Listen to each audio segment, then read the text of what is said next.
I was 22, I started renting the downstairs apartment in my parents' house just to save money, but also have a little more privacy. Even though my parents would go away a decent amount, it still just felt like I had no privacy and couldn't even have friends or girls over in peace.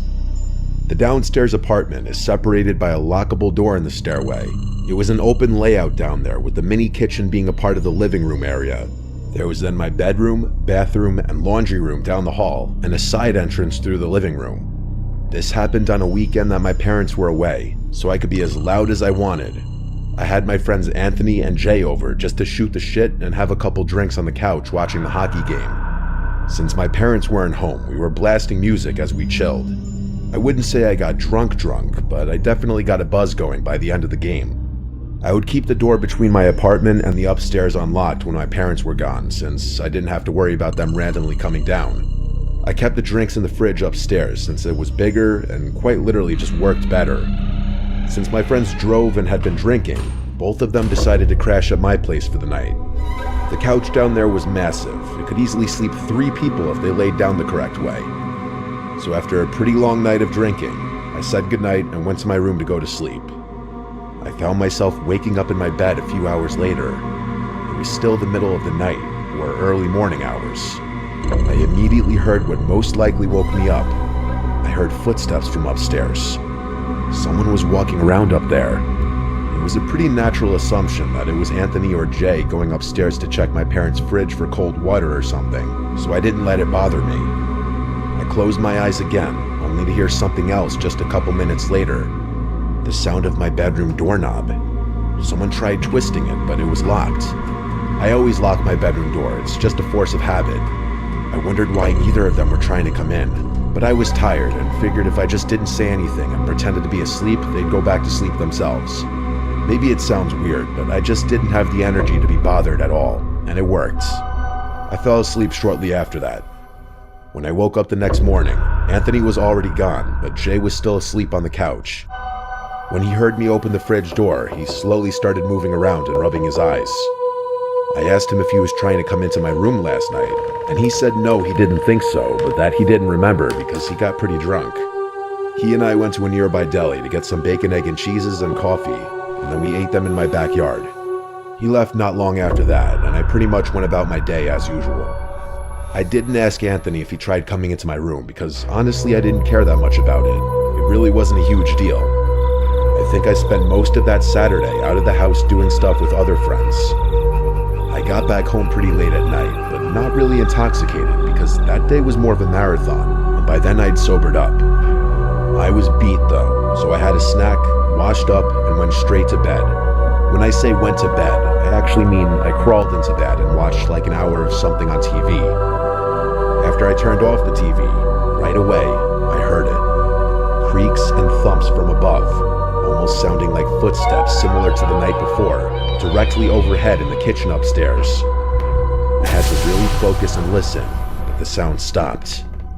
I felt my heart start beating a bit faster. I felt a slight nervous feeling in my gut for a few minutes as I was sitting up and waiting to hear something else. Eventually, I laid back down and relaxed, realizing it was most likely just some normal house settling noises, and my paranoid thoughts were making them out to be louder than they were. I couldn't have been more wrong. I should have trusted my initial feeling. When I heard the doorknob to my bedroom door move again, I sprang up so quickly that you'd think I was about to get hit by a bus. The doorknob only moved for a couple seconds like it did the night before, but tonight, there was a light knock at the door, followed by the doorknob. I didn't say a word. I reached for my phone, which was on the bed, and started texting my family along with Anthony and Jay. I knew the chances of it being one of my friends were next to zero, but deep down I was hoping one of them would by some chance respond back saying, yes, it's me. My parents didn't answer the phone. They must have been asleep. They were not supposed to be back until Monday. There was no way I was about to say, who's there? I quietly got out of my bed and hid behind the corner dresser, grabbing a blunt object in the scary chance that whoever was out there would kick the door down and rush the bed. I'm not kidding, I think 10 minutes went by and I didn't move from the spot, but there wasn't another set of knocks. I called 911 finally and whispered as quietly as I could while still being loud enough to hear. I waited on the line with a 911 operator until the police arrived. Since I didn't feel safe exiting the room, I asked the operator if she could tell the police to meet me at my bedroom window. Once an officer was outside my window, they gave it a tap and I went to open it. Thank God I was on the first floor. I handed him the key to the side door, and moments later I heard the entrance to my apartment open. It was only then that I left my bedroom and was greeted by 2 officers. I turned on all the lights. My apartment was small with not many places to hide, so the search down there was quick. Then we went up to the main floor of the house and searched it. Nothing. And then we got upstairs. I told the officers what each room was before they'd enter. It was when they entered my parents' room that I heard a commotion about 30 seconds later. I was outside in the hallway when I heard it. I took one peek into the room and saw 2 officers yelling at someone under my parents' bed. I felt a knot in my stomach. I was told to wait downstairs. It was minutes later that they were walking down a tall, dirty, scary-looking man in a sweatshirt and shorts. They asked me if I knew this man, and I said of course not. The look of hate that man gave me was haunting. It looked like he could have been homeless, crazy, or both. Once he was out of the house, I felt a million times better. The police told me that if I or my parents wanted to follow up with this, to call the precinct. After they left, the first thing I did was text every family and friends group chat I had. Being that it was so late, only a few people responded. I called my parents first thing in the morning to explain what happened. They were of course in awe, as anyone would be, but because the man was homeless and nothing was apparently stolen, my parents didn't pursue any legal action. I feel like it's possible I left the front door unlocked that night Jay and Anthony came over, and he simply walked right in when we were blasting music. Or, a scarier thought, he could have been in the house for much longer than that, and we just never knew.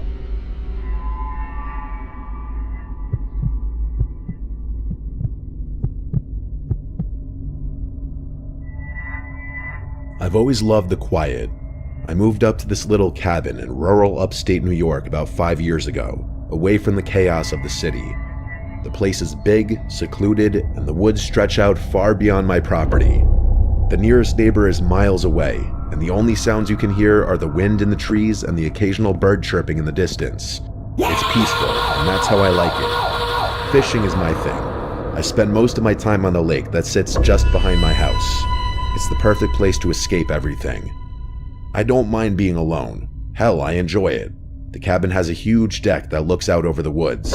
I often sit out there with a cold beer in my hand, watching the sun dip behind the trees and listen to the nighttime sounds of the woods. It's always been peaceful, until recently. It started about 2 weeks ago. I was on the deck, like usual, just staring into the dark, when I heard something. A snap of a twig in the distance. I didn't think much of it. Deer, maybe, or a raccoon. The woods are full of life, and I've gotten used to the noises over the years. But as the days went by, the sounds became more frequent. At first, it was just that, twigs snapping or leaves rustling, things I thought were just animals. But then, one night, I heard something different. A scratching sound. It came from the side of the house, somewhere near the window of the spare bedroom. It was quiet, almost like it was trying to be sneaky. I stood up my chair, heart pounding a little faster than usual. I waited, but nothing came after that. Probably just a squirrel, I told myself. But I didn't feel right. I decided to go inside and lock up for the night. The next evening, I heard it again. The scratching. It wasn't just at the side of the house anymore. Now it was closer. It sounded like it was coming from right outside the spare bedroom window. I froze, listening carefully, my nerves starting to fray. I couldn't explain it, but something felt off. I went to the window, pulling the curtains back slightly to see what was outside. The moonlight illuminated the trees, casting long shadows across the yard. The wind was still, and everything seemed normal. No animal, no person. I shook my head, telling myself that I was just letting my imagination run wild. It was probably a branch brushing up against the window, or maybe the wind. I convinced myself it wasn't anything to worry about and went to bed. The next night, the scratching returned. It wasn't just scratching anymore, though. It sounded like light tapping, as if someone were tapping on the window, trying to get my attention. My heart skipped a beat, and I jumped out of bed. I grabbed a flashlight and crept through the dark hallway toward the spare bedroom. When I reached the window, I shone the flashlight outside. There was nothing there. No person, no animal, just the same empty woods. But I couldn't shake the feeling that I wasn't alone. I couldn't explain it, but something was wrong. The air around me felt thick, heavy. I went back to bed, but I couldn't sleep. Every little noise seemed louder, and every creak of the floorboard sounded like someone was moving around in the house. I stayed awake, listening, but eventually I fell asleep out of sheer exhaustion. The nights went on, and the sounds didn't stop. I'd hear them every night, always the same. A tap, a scratch, sometimes even a faint whisper that seemed to come from within the walls. I tried to ignore it, but it was getting harder. One night, I decided to confront whatever was causing it. Maybe it was just an animal, I thought. Maybe a raccoon or some other critter had found its way inside. I grabbed a crowbar from the shed out back, figuring it might be a good idea to have something in case things got weird. I went to the spare bedroom and carefully opened the door. The air inside felt stale, like it hadn't been touched in ages. I hadn't used the room in months. I shone the flashlight around the room, moving slowly, checking every corner, under the bed, behind the dresser. Nothing. I stood there for a minute, feeling like an idiot. There was nothing. It was just the same old room, empty. But as I turned to leave, I noticed something. The closet door was slightly ajar. I don't remember leaving it that way. My stomach dropped. I slowly walked over and pulled open the door. Nothing was inside, but as I shone the flashlight into the back corner of the closet, I saw something strange. A small piece of cloth caught on the edge of the wall. It was dark, torn, almost like a piece of clothing. My breath caught in my throat. I couldn't think straight. My mind raced. Was someone here? Had someone been inside my room? I backed out of the room, my heart thudding in my chest. I slammed the door shut and bolted it. I couldn't stay in that house another second. I went outside, hoping the fresh air would clear my mind. The darkness of the woods felt like it was closing in on me, but I tried to shake it off. Maybe it was just my nerves. Maybe the isolation was getting to me. I slept on the couch that night, a baseball bat within reach, but I didn't hear anything. No scratching, no tapping. It was quiet, almost too quiet. The next night, I decided to be brave. I was going to stay in my bed, and I wasn't going to let whatever this was drive me out of my own house. But just as I was about to drift off to sleep, I heard it again. The tap, tap, tap against the window. I jumped up, heart racing, and grabbed the flashlight. I ran to the spare bedroom, not caring how loud my footsteps were. This time, when I pulled back the curtain, I didn't just see the woods. I saw a shadow. Someone standing just outside the window, barely visible in the dim light. I froze, my blood running cold. I turned around, my mind spinning. Who was that? What were they doing here? I didn't want to believe it, but there was no denying it now. Someone had been outside my house, and they had been watching me. I ran to the phone and called 911, my hands shaking so much that I could barely dial. The operator answered, and I could barely speak through the panic in my voice. "Someone's been outside my house," I said. "I think they're still here." I gave them my address, and they said they'd send someone out right away. I hung up and looked around the room. I needed to leave. I couldn't stay here anymore. But as I turned to grab my jacket, I heard something from the hallway, a slow creak. Someone was moving through the house. I didn't hesitate. I ran for the back door, flinging it open and tearing through the woods. I ran as fast as I could, not stopping to look back, my lungs burning with every step. By the time I made it to the edge of the property, I could see the flashing lights of the police cars in the distance. I slowed down, my body trembling, and I hid behind a tree, watching. The officers arrived at the house, guns drawn, searching the place, but I didn't stick around to find out what happened. I couldn't. I knew that whatever or whoever had been in that house, it wasn't done. I wasn't safe there anymore. I haven't gone back since. I followed up with the police to let them know I was all right, so there wouldn't be a search out for me. The cabin is still there, sitting alone in the woods, but it doesn't feel like home anymore. Every time I close my eyes, I hear the tapping sound. I don't know who was in my house or what they wanted, but I know one thing for sure. They were waiting for me, and they're still out there.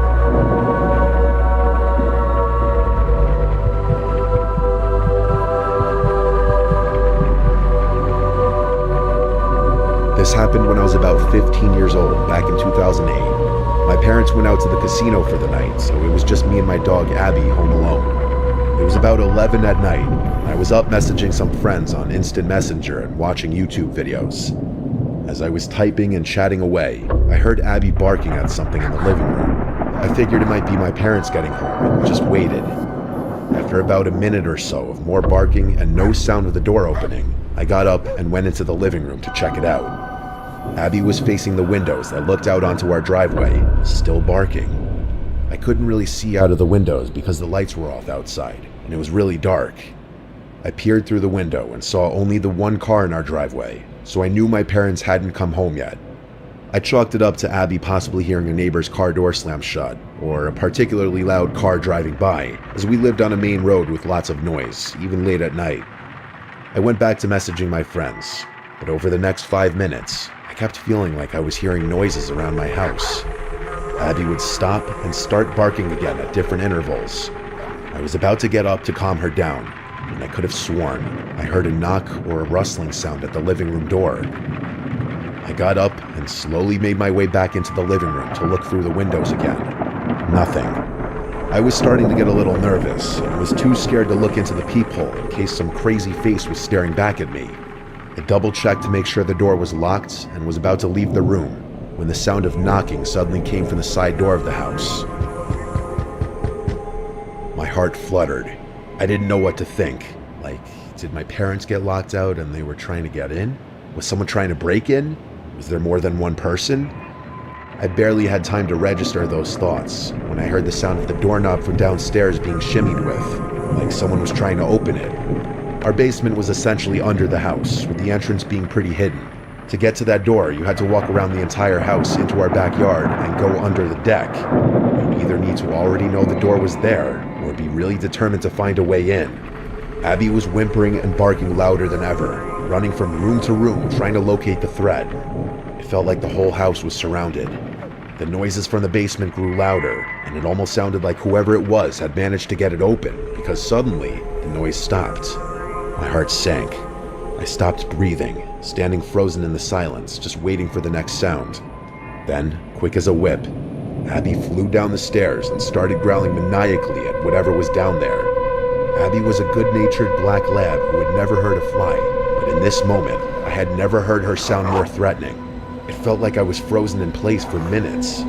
Finally, my fight-or-flight instinct kicked in when I realized Abby had stopped barking and growling. I called her upstairs and locked the door inside the house that led to the basement. I grabbed the home phone because I didn't have a cell phone yet, and ran with Abby into the closet in my parents' room, where one of the guns we owned was stored. I sat there, armed and ready, about to call 911, when I suddenly heard the front door open. Abby sprinted out. I yelled no after her, but then heard the sound of my parents' voices. I ran into the living room to see them petting Abby and looking at me strangely. I spent the next several minutes recounting the events of the night to my parents. My mom was horrified, and my dad spent the next hour searching every corner of the house inside and out with his gun in hand. We didn't find anything, and I didn't sleep that night. The next afternoon, there was a knock at the front door. My heart immediately skipped a beat, and I instinctively darted into another room. My dad opened the door to find my Uncle Pete standing there with an envelope in his hand. Uncle Pete was a narcissistic creep, to say the least. He always mistreated my aunts and acted very weird around the kids and cousins at family parties. Nothing illegal as far as we knew, but he just had this way about him. You knew to try to avoid him. Growing up, I always felt a bit anxious whenever he talked to me. I can't remember anything specific he may have said, but his overall demeanor was unsettling. Even adults who spent too much time around him said he made them uncomfortable. I played softball, and his daughter, my cousin Kate, played in a league a few years below mine.